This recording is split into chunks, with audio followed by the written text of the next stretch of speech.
From the center of the universe, Toronto, Ontario, Canada, this is the SDM Show with your host, Rob Cairns. The SDM Show focuses on business, life, productivity, digital marketing, WordPress, and more. Sit back, relax, grab your favorite drink, and enjoy the show. Here is Rob. Hey all, Rob Cairns here. Before we get to this week's guest, I got a couple of announcements to make. The first is we've now switched our podcast hosting platform from Anchor.fm to Castos. And one of the big contributors to that is this week's guest, and I'll get on with that in a minute. But I want to thank the Castos team for all their help. We're going through a few little growing pains, but that will sort itself out this week, I'm sure. So thank you, Castos, for all your help and your support. It is so much appreciated. Now, on to this week's guest. This is a really special episode because this is episode 150. And normally, as a rule, I don't mention the episode number in the podcast because I like my podcast to be evergreen. But for episode 150, I'm pleased and honored to have my good friend Joe Casabona with me. And what we're going to talk about, of all things, is the art of podcasting. Something Joe is very passionate about and moving his business in that direction. And something, as you know, that I'm very passionate about. So grab yourself a big drink, sit back, relax, and enjoy this amazing conversation that Joe and I had.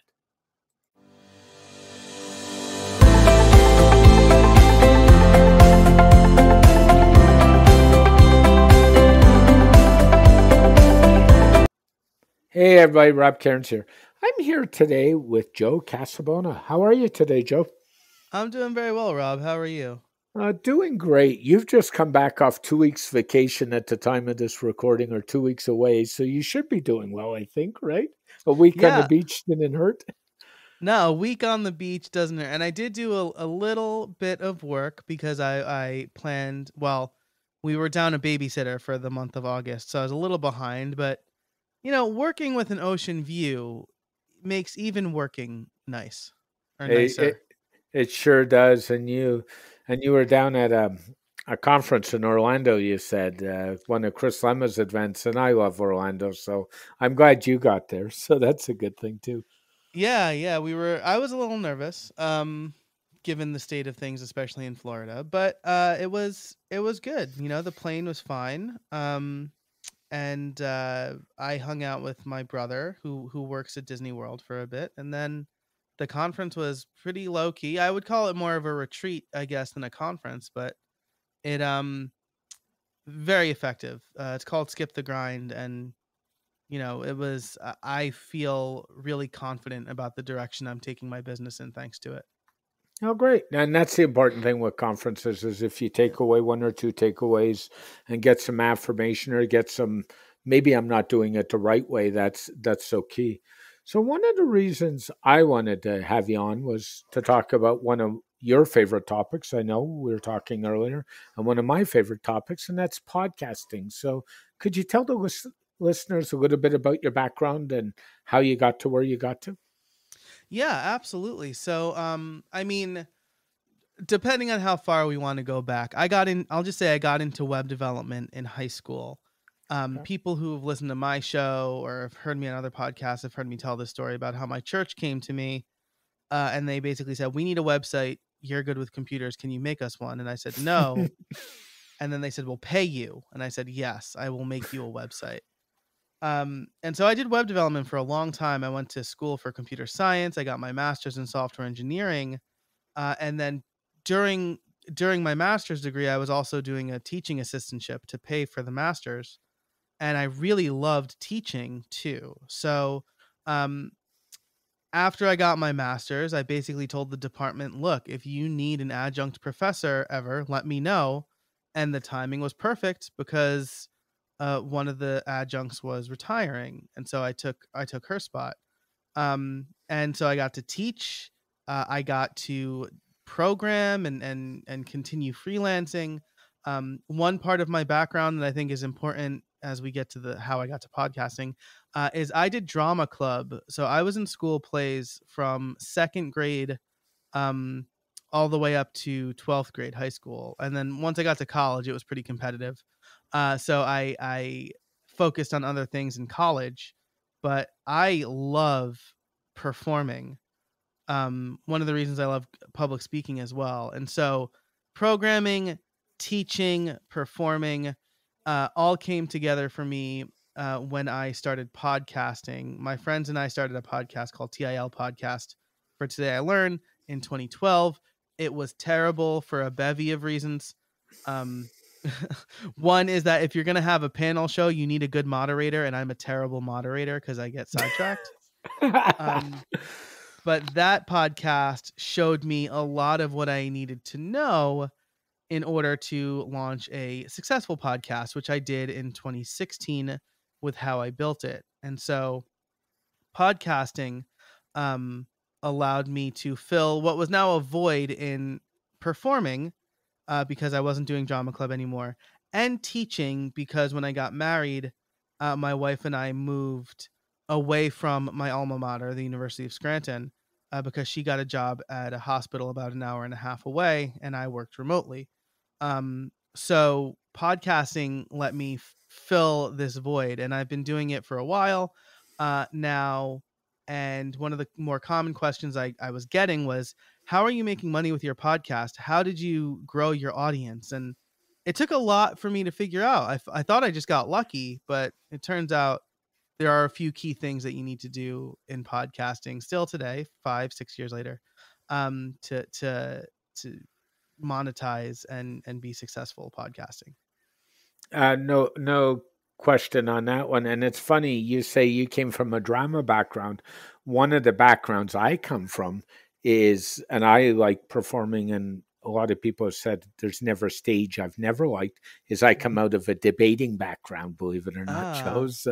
And I was a former high school debating champ. So very, very similar in that type of things. These aren't, it's not a traditional performance spot, but yeah, it's interesting. Yeah, it's getting up there, and you probably have not a script, but an outline that you're working from and the points you want to make. Yeah, absolutely. Yeah, and it's thinking on your feet, which is very much what we do in podcasting.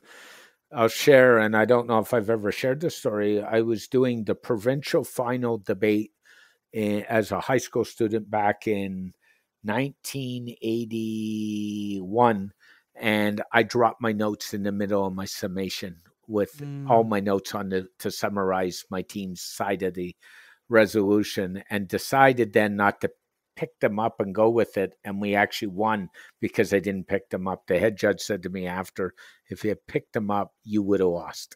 Wow. Yeah. So there's a story. So let's get back to podcasting. Besides performing and, your reason to get to podcasting, why did you decide to podcast? Was there anything that pushed you there? Was it friends? Was it a mentor? Was it somebody else? Or was it just you saying, geez, I liked this medium, so let's give it a try? Yeah, that's a really good question. And part of it was at the time I was working for an agency, but I was also starting my own online courses site. At the time, it was called WP in 1 month, which is, by the way, a terrible name for basically any website, because now you're locking yourself into a subject and a time frame, which didn't really make any sense. But I only got that insight with some distance. But in preparing for that, I was having conversations with some friends about how they built their online platforms and the best way to approach putting an online course together. I had a lot of experience developing and teaching courses in person at the college level, but what's the difference between that and teaching online? What's the difference between a captive audience in college and people who are opting in and paying their own money to take the course? And the conversations, I'm inquisitive by nature, and the conversations were really good. And I was like, I felt a little selfish keeping those conversations to myself. So I said, maybe I'll start a podcast. And to inform this, my wife and I got married in 2016. We honeymooned in Italy, where, if you don't know, all of the domains, all of the TLDs there are .it. And I thought, man, .it is just a great TLD, right? A great domain name. Yep.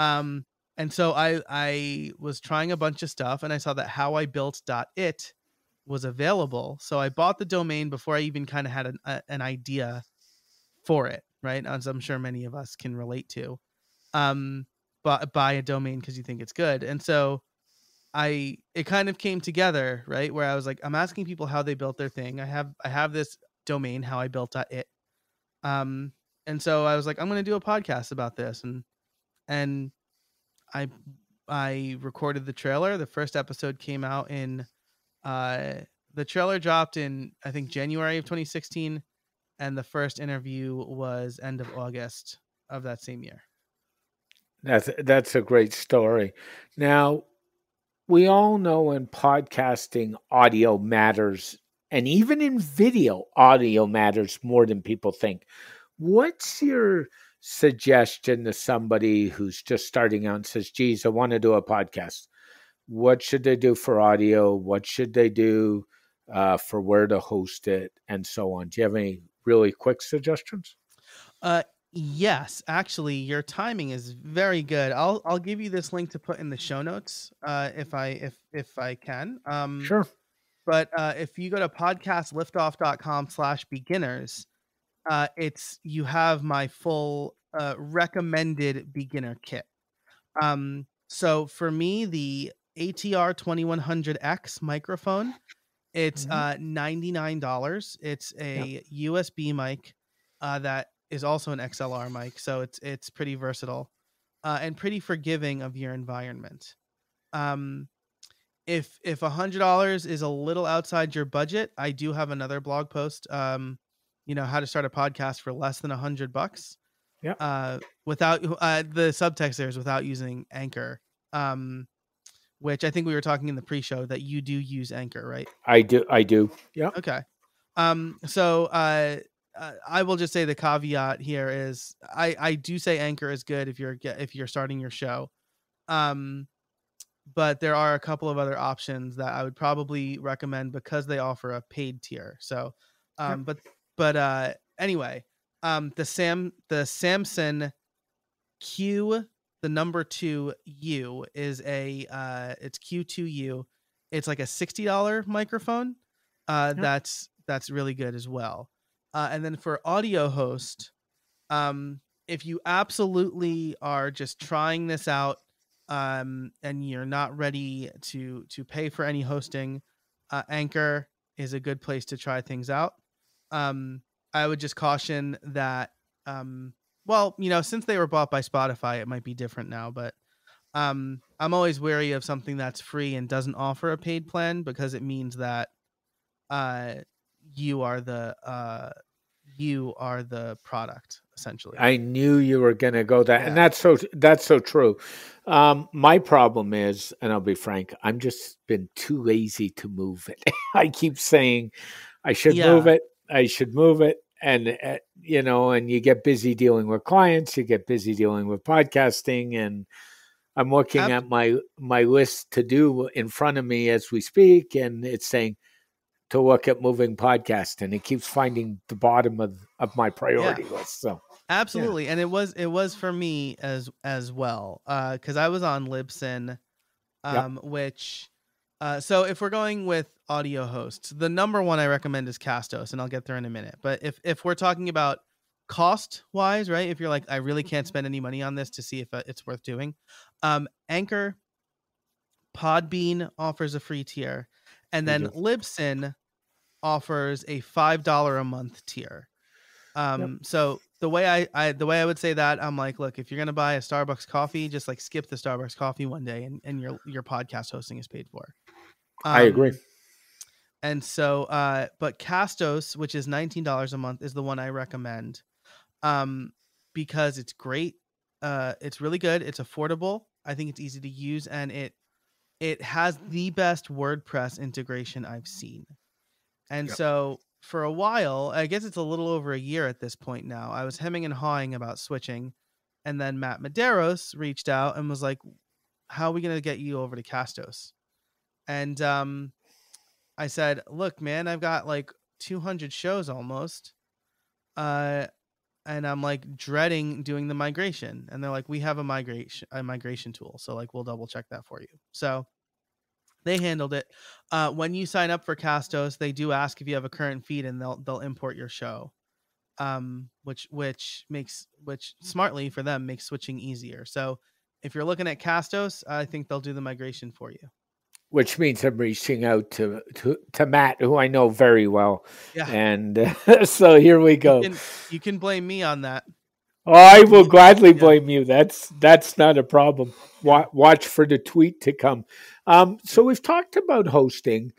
I think honestly the best place to interface your podcast with is WordPress. Would you not agree on that one? Absolutely. For the reason I just mentioned, right, which is so every host, basically every audio host, has a WordPress plugin. I just think Castos has the best one. But the problem that I see with lots and lots of podcasters is they set up the audio host and then they have no place to send their listeners. Yep. So they just say, go to Apple Podcasts, right? Listen to us on Apple Podcasts. Mm-hmm. The problem with that is that even in its heyday, Apple Podcasts got about 50, maybe 60% of the listenership. Now they are around, I think they're less than 30% last. They're less than 30. Yep.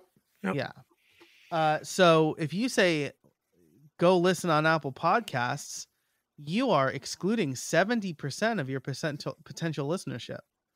And so what you should do is have a website. And say, hey, you can catch the latest episode at domain name / episode number, right? Or visit domain name for the latest episode in the show notes. It makes your call to action a lot clearer. I would agree with you, and the CTA is really important. I know for myself, I'm on an Android phone, so that means I'm not doing Apple Podcasts. Yep. I've been a Pocket Cast user probably for 3 years, which has recently been bought by Automatic, the parent company for WordPress. Yep. The knock against Pocket Cast is some people don't like the interface. They say it's too antiquated. I actually find it really easy to use. They have a tier which for $10 a month US, you can open it in your web browser and it will sync cross-platform. So for me, that's key. I listen on a Linux PC. There's a name that most people don't do, or my phone or on my tablet. So I switch depending where I am. I switch back and forth all the time. So I think that's something to think about too. Is it used to be when we podcasted, we aimed at mobile users, and we have found in the pandemic with everybody being at home, podcast numbers are going through the roof, not down. Yeah, absolutely. And I will say I'm really happy to see Automatic pick up Pocket Casts because I loved Pocket Cast for a long time. I've since switched to Overcast. I'm an iPhone user. But when when Pocket Cast sold to NPR and that group, I thought, oh, this is going to be amazing. NPR is like a podcast leader. These people are going to really do great things with Pocket Cast. And then they just kind of let it wither. So I trust, based on some other moves that Automatic has made, right? Their partnership with Spotify, their investment in Castos, and now picking up Pocket Casts, I suspect that they are going to give Pocket Cast the TLC that it deserves. I would agree with you. What we're starting to see is WordPress is a publishing platform. And I use the word publishing, not blogging, because podcasting is publishing, right, Joe? Yeah, absolutely. It's Seth Godin said in 2018, right? Podcasting is the generous act of showing up. Yep. that it's the new blogging. And so absolutely, the great thing about, so I mean, some people are much better writers, right? There are people who sit down, they sit at a keyboard and they could bust out 1,000 words. I Yep. tend to be, I don't know, I don't want to toot my own horn too much here, but I think I'm pretty good at writing the first draft. I'm terrible at proofreading and editing. Um, but I'm also good kind of talking off the cuff. Yep. There are people who are good at either or. And the nice thing about podcasting is that it suits people who are good at either or, right? Because you can script your show and then speak into a microphone, or you can talk off the cuff into a microphone, publish that as a podcast episode, and then either have it transcribed, or there are services that will write a blog post for you. I use one called Podreacher, and they are incredible. Yep. Yep. They do a really good job. Whereas I tend to go more I take my podcast, I import it into Otter, I do a transcript, and then I tend to go from there, but each to Yeah. his own, right, Joe? Yeah, absolutely. And I've been using Descript a lot lately. I Yep. know that like everybody's probably talking about it, but it's a really nice tool. I was on the the educator's plan because my University of Scranton email address still works. But I upgraded to the pro plan because of the feature set.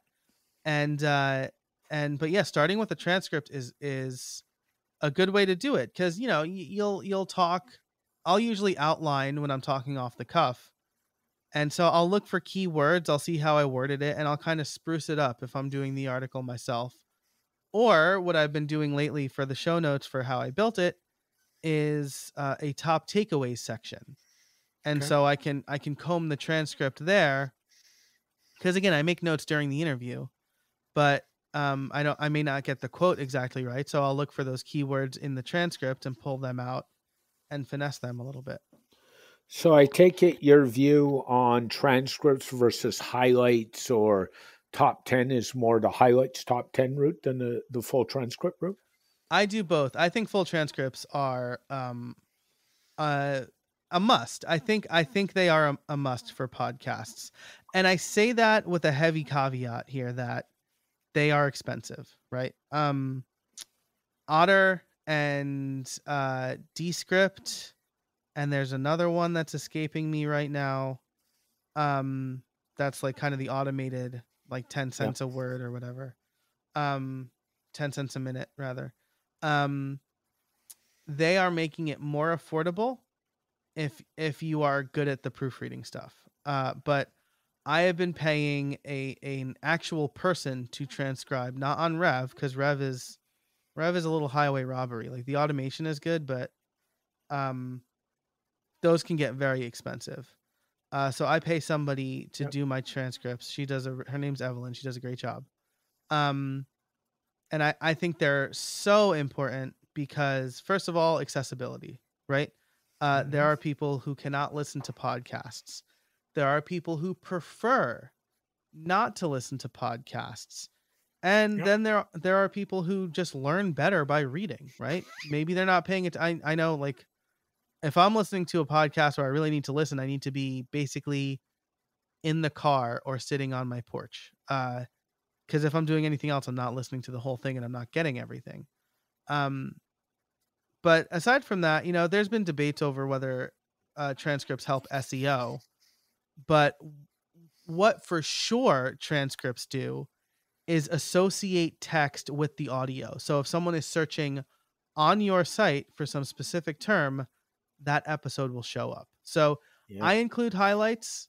Now that's a more recent thing that was only for my newsletter for a while. And I thought, what am I doing? Like, I should have the takeaways on the actual page too. But transcripts have been part of the show. Almost 4 years, I guess, at this point. I have to tell you, that's a spot where I've kind of hedged. I did them for a while. I stopped doing them for a while. And then about 4 months ago, I said, forget this. I have to go back and do them all. And now I'm all in with them. So I tend to agree with you. They should be done. And I think it gives people a good way to look back at the podcast. And another benefit of them is, and I haven't shared this one very publicly except with a couple of people, I'm actually taking my podcast and repurposing it as a book. And those transcripts will be the basis for doing the book. Oh, it's so interesting you mentioned that, because I'm having my VA go back and redo transcribe any episodes that don't have transcripts. And one of the things, so she's doing that, so now all of my podcast episodes will have transcripts. But that's part of my plan too. And what I really I'm gonna have her do next is look for the part of the episode where I say, do you have any trade secrets for us? Because I asked that in every episode in the same exact way. And I'm going to have her make a list of all the trade secrets. And that's the part that I want to make into a book.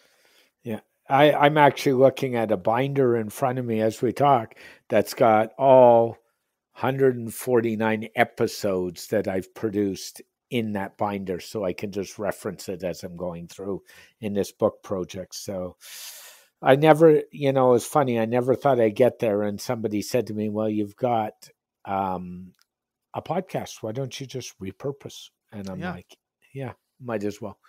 Let's go on to podcast recording. We are using Zencastr to record this podcast as we speak. I believe you use Zencastr, do you not? That is accurate. That is new. Okay. I tried Zencastr early on and I wasn't impressed for a bevy of reasons. Nor me. Yeah. The main thing that got me was I had a problem with my guest's audio, and they said, well, you need to tell your guest to do this. And I said, I'm paying you so that I don't have to tell my guest anything. That's the agreement that we have. You're supposed to make it easy for my guest. So for a long time, I just kept doing what I was doing. I was using Zoom, and then I was having my guest record their side of the audio with QuickTime, and then I would have them send it to me. More recently, I was using a Dropbox file request to do that, so they didn't have to upload it themselves. But I also offer a done-for-you podcasting service, and one of my clients made it clear that she wanted to be as hands-off as possible, and so I decided to explore Zencastr again, and so it's worked out for us, and I've been using it for my own show now too. I actually switched back to Zencastr about a month ago, and before I made the switch, I had, I think, many Twitter discussions. I talked to you at one time. I talked to Matt at one time. I had talked to Bob Dunn at one time and said, okay, guys, what do you like and what don't you like? And I, like you, use Zoom or even Google Meet for a long time to do recordings. But one thing I like with Zencastr is you get both audios, in our case, on separate tracks. And that makes it a lot easier to deal with. Yep. Yeah, absolutely. And a really important part of that is it's local copies, right? It's not streamed copies, because that was the other thing, right? I was having people would say to me, how does your podcast sound so good? It sounds like you're both in the same room.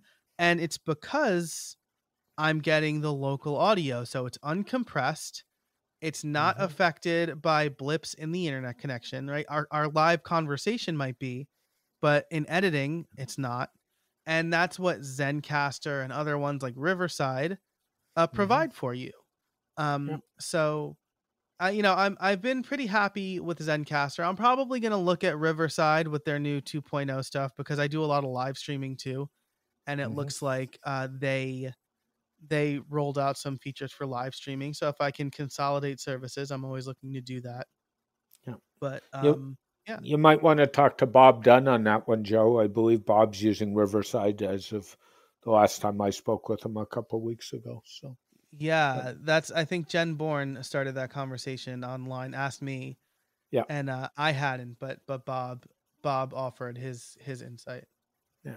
And he's always approachable and very insightful for anybody in the community. So we've talked a little bit about that. What do you use for actually editing your audio, or do you prefer the approach which I must admit I prefer, unless it's really bad, is what I call record to tape, which basically means you take the conversation and you post verbatim.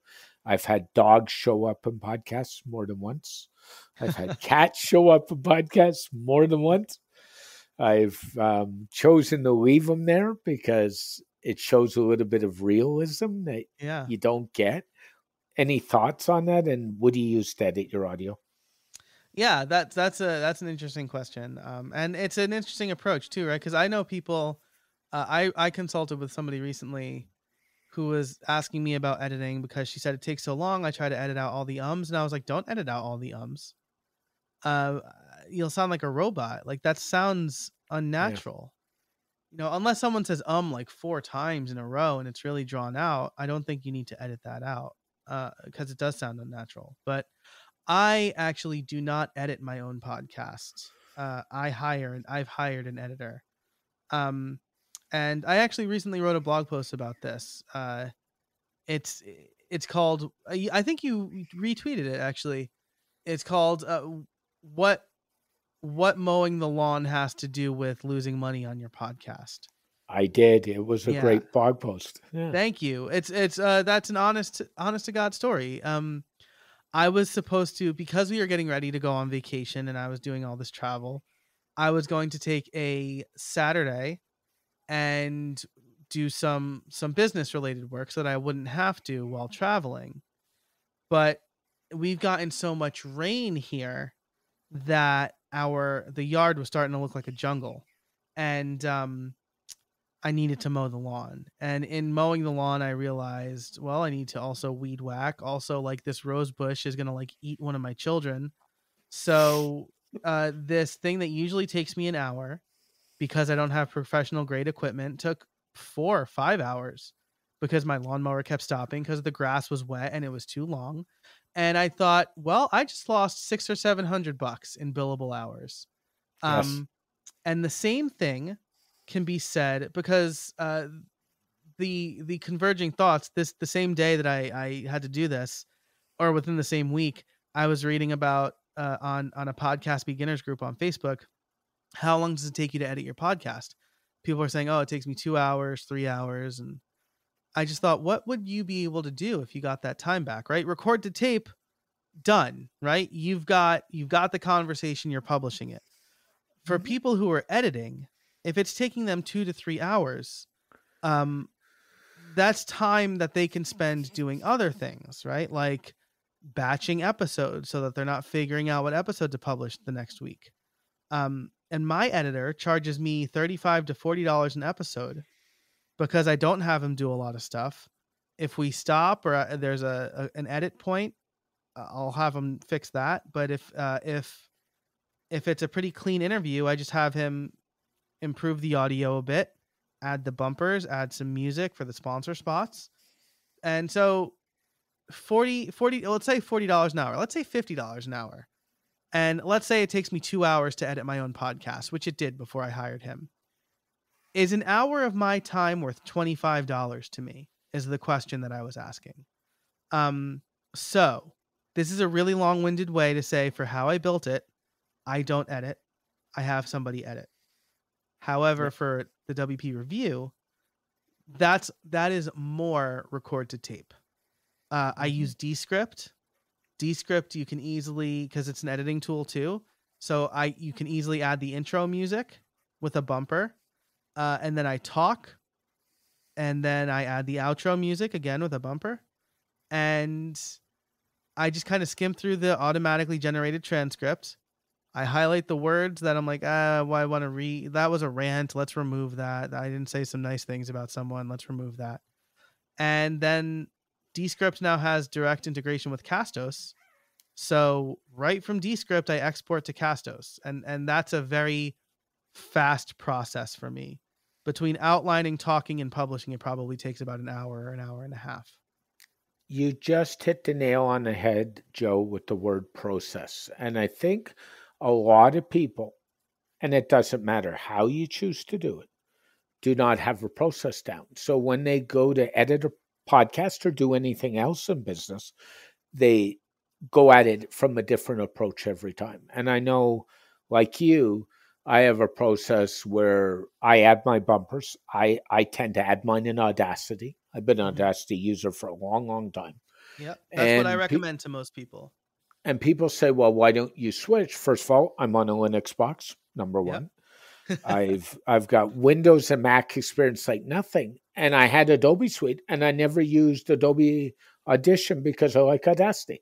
Yeah. And the key for me is those bumpers. So like my intro is a professional intro, which I switched to a couple months ago.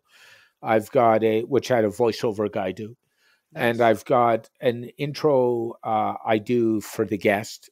I've got a bit of music I toss in the middle. I got the episode, and I've got an outro, but the outro is the same. So the other thing I would suggest to anybody is to record your intros and your outros, get them down, and once you get them down, leave them alone and just add them. Like, don't Yeah. do the work every time, right? Oh, absolutely. And a process is so important for a bunch Hmm. of reasons, right? Like you said, you can have the same approach every time. You can plan a little bit better, Yep. but you can also look at what am I doing that I can now automate, right? And so I'm participating in Tweet 100. Um, it's an initiative that Jay Klaus started to try to get people to tweet better, like just have we'll say more impactful tweets. And so I've decided I'm going to do 100 tweets on podcasting, and we're just getting into for the next 2 weeks because I have them scheduled out because I'm not going to remember to do this every day. Um, I'm going to talk about what I was able to automate. This could be everything from booking guests to sending your episode off to the editor with all of the parts to having a VA do the uploading to your site and putting together the show notes. So, having a process lets you do things faster, yes, right? The first time you mow the lawn, to keep with the mowing the lawn analogy, I guess, the first time you mow a new lawn, you're not sure what the best process is. You're going to do it, and then you're like, well, this corner, like I had to go across this thing. I should start here instead. The more times you do the same thing, the better and more efficient you're going to get at it. But then you can also look at, okay, what can I hire to do? And what can I automate with something like IFTTT or Zapier? Hmm. And you should be looking at in all aspects of your business, not just podcasting. So I like to use the analogy of a retail store. If you're a retail store, you don't want to do your own website. Don't want Mm-hmm. to do your own accounting. You don't want to do your own marketing. You don't want to do your own legal. Find people you trust to do that for you. I mean, there is value into freeing yourself up to go make whatever your billable hour rate is than to try and do everything yourself. And I think many people make that mistake, honestly. Yeah, that's exactly right. And it's because I think I'm generalizing a little bit here, but I think it's because people don't weigh opportunity cost, right? The idea in economics that one activity has an inherent cost uh to choosing to do that over something else, right? So Yeah. if I choose to do A, there is an inherent opportunity cost to me doing A over B. Um and so people don't weigh the opportunity cost of something. They look at how many actual dollars are coming out of my pocket. And if the answer is, well, it's 2 hours but $0, people are going to choose the $0 part, even though they could have spent that 2 hours generating $150 or something like that. Yeah, it's so true. So let's talk about the actual episode itself. One of the things you and I did today, and I know you've talked about in a blog post, but I always do, is we sort of sat and chatted about your vacation. We chatted about the Yankees. We chatted about what we're doing for about 10 or 15 minutes before we got to record. And I think you had talked about that on a podcast or a blog post recently somewhere. What are your thoughts on that? Like doing a warm up chat before you go to record? Yeah, I think a warm up chat is important, right? I know some people um I know some people, I think Matt Medeiros will do this. He will have a separate kind of pre-show call. Okay. So he'll have a completely separate from the interview call so that he and his guest can get to know each other if they don't already know each other. But I think a pre-show chat is important for a few reasons, right? First of all, you don't want to go into the interview cold. You want to set up what you're going to talk about. You also want to establish that rapport, right? Even if it's someone who I've talked to a lot before, right? Brian Richards is a good example of this. I talk to Brian Richards at least weekly. But I would still do a warm-up chat with him, right? Because maybe he's feeling a little off today. Maybe there's something else he wants to talk about, or maybe there's something he doesn't want to talk about. So having that warm-up chat kind of helps you figure out where you're at. And the same thing goes for me too, right? If I'm in a warm-up chat and I'm like, gosh, I'm like I'm not in prime form right now, I might just write down a couple of questions I know I definitely want to ask, so that I can kind of clear my head and make sure I touch on these points, because I might not think to do it during the interview. So it helps you warm up a little bit, right? It's like doing your scales before you go singing on stage. So true. Now, with your approach, and I think you're very similar to myself, do you typically go in if a guest says to you, give me 10 questions, or do you try to avoid that approach and go to the conversational approach? What do you prefer to do? I generally prefer the conversational approach. So when someone signs up to be on my podcast, they do get redirected to a link that helps them prepare for the show. And it kind of gives them the rundown. I need to update it, right? Because I'm using Zencaster now instead of QuickTime, and there are instructions for QuickTime there. But it has things like, hey, here are some tips for good recording. This will be in the calendar invite too. Use headphones. Yes. No joke. I was on an interview over the summer where the guy didn't have headphones. He told me he didn't. He refused to get his headphones and was only using the built-in microphone. Oh no. And I said, we're not doing this interview. And he's like, what? And I said, the audio is too important to me. And when you signed up, it said in the calendar invite, you need to use headphones. And he was surprised, but it's without headphones, you're going to get echo. No ifs, ands, or buts. People are like, oh, it's fine. And I'm like, no. It's not fine. But the host was too polite to tell you it wasn't fine. But anyway, that's really neither here nor there. I generally will give the format and some general questions about what we'll talk about. But the topic is usually, nailed down before they sign up for Calendly, and then on Calendly, and then reinforced in that pre-show talk, that pre-show chat. If someone says, I would feel more prepared if you sent me the questions ahead of time, I of course will do that. But then it's up to me as the host to make sure I'm not just reading from a list of questions. Yep. I would say out of 149 episodes at the time of this record, I've probably had that happen to me twice. Like, I much prefer the conversational approach. Now, that doesn't mean if you and I are having a conversation and I want to remind myself of something, I might write it down as we're talking, so I come back to it. Mm-hmm. But I just like the conversation to flow the way it flows. It comes out much better than a pre-scripted news interview is a good way of putting it, if you get where I'm coming from. Yeah, absolutely. And I would agree, right? It sounds more natural if I'm like, well, okay, now what's the next question I was going to ask? So even if I send, and you're right, it hasn't happened to me a lot, but if I am going to send pre-show questions, I usually say, these are questions I might ask, depending on the flow of the conversation, but then at least they'll have answers ready, right? So I've had I'll usually do it in a Google Doc. So I've had some guests write down the points that they want to hit for each question.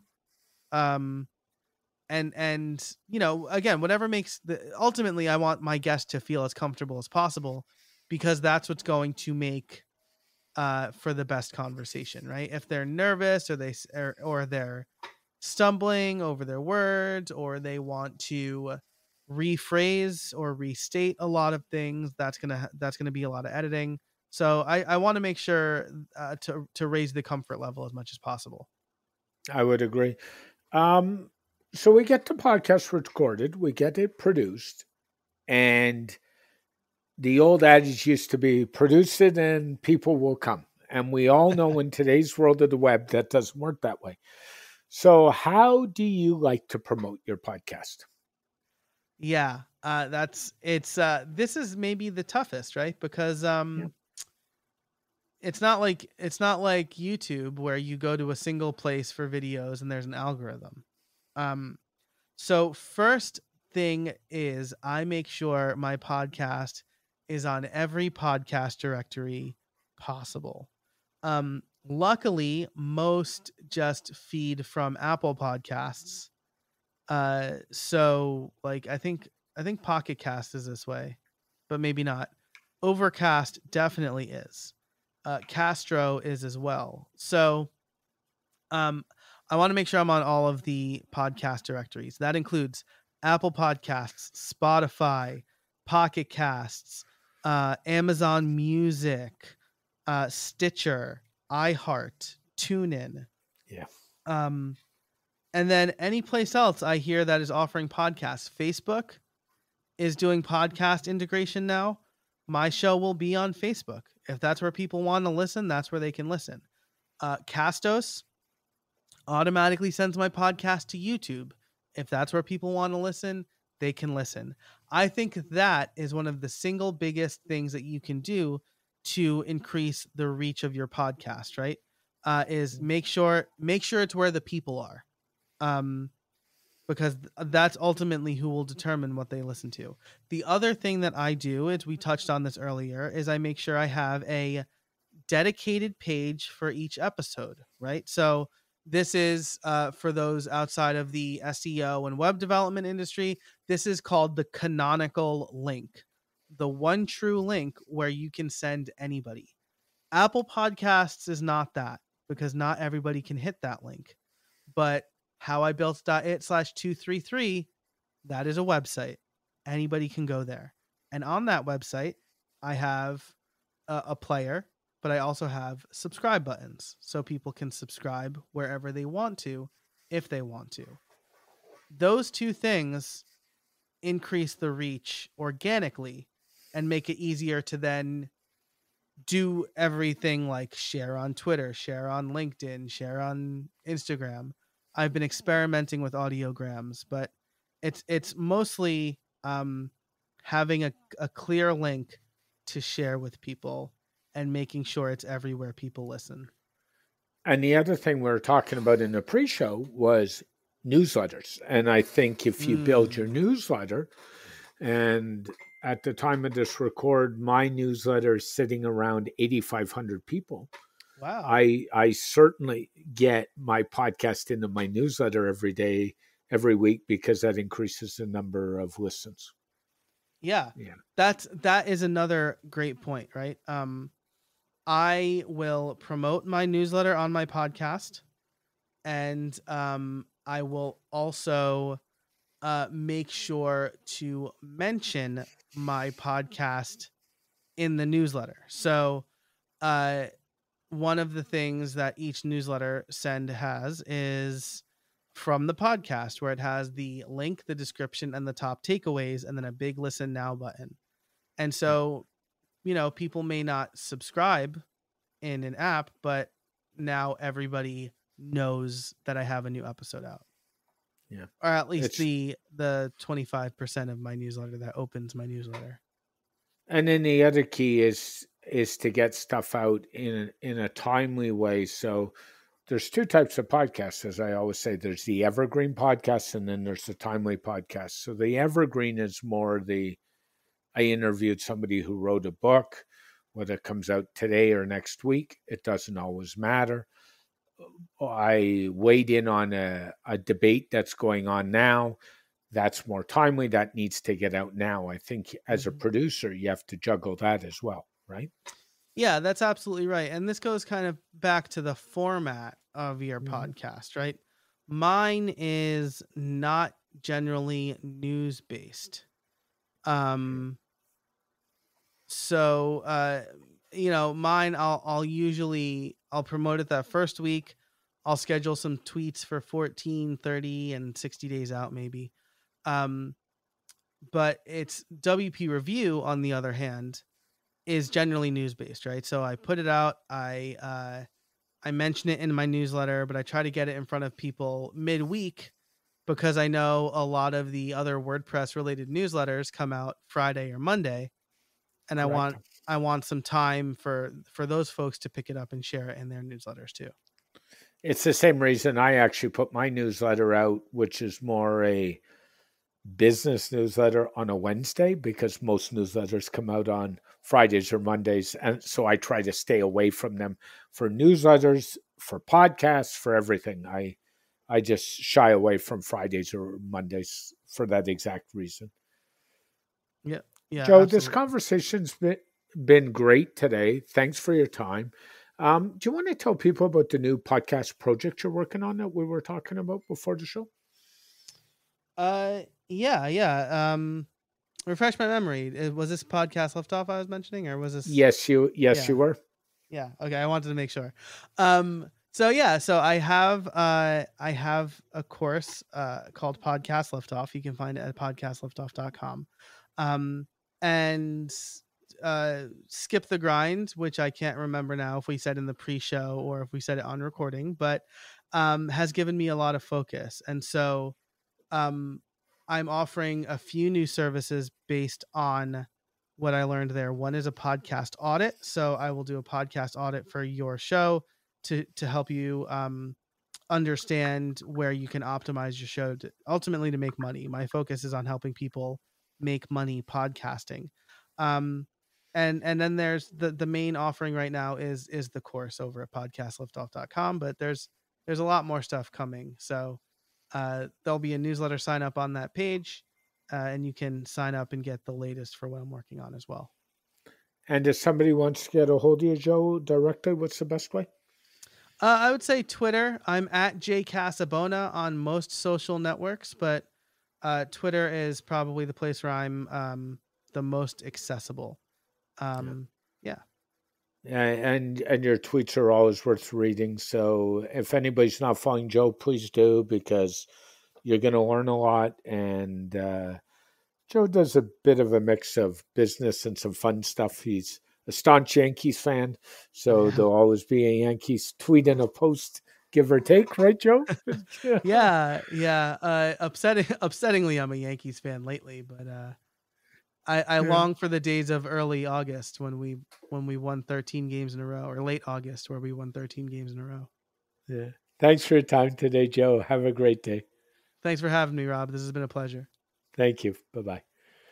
A very special thank you to my good friend, Joe Casabona, for joining me on this edition of the SDM show. Really, it was an amazing discussion because Joe and I both love podcasting, and I hope we shared some really great tips with you all that you can learn from both Joe and myself as we go through your podcast journey. Thanks again, Joe. Love you and really appreciate the time. Thank you for listening to the SDM show. This podcast is brought to you by Stunning Digital Marketing. For links to all things Stunning Digital Marketing and Rob Cairns, please go to stunningdigitalmarketing.info. This podcast is dedicated to Rob's late father, Bruce Cairns. Dad, I love you very much. Keep your feet on the ground and keep reaching for the stars. Make your business succeed. Bye for now.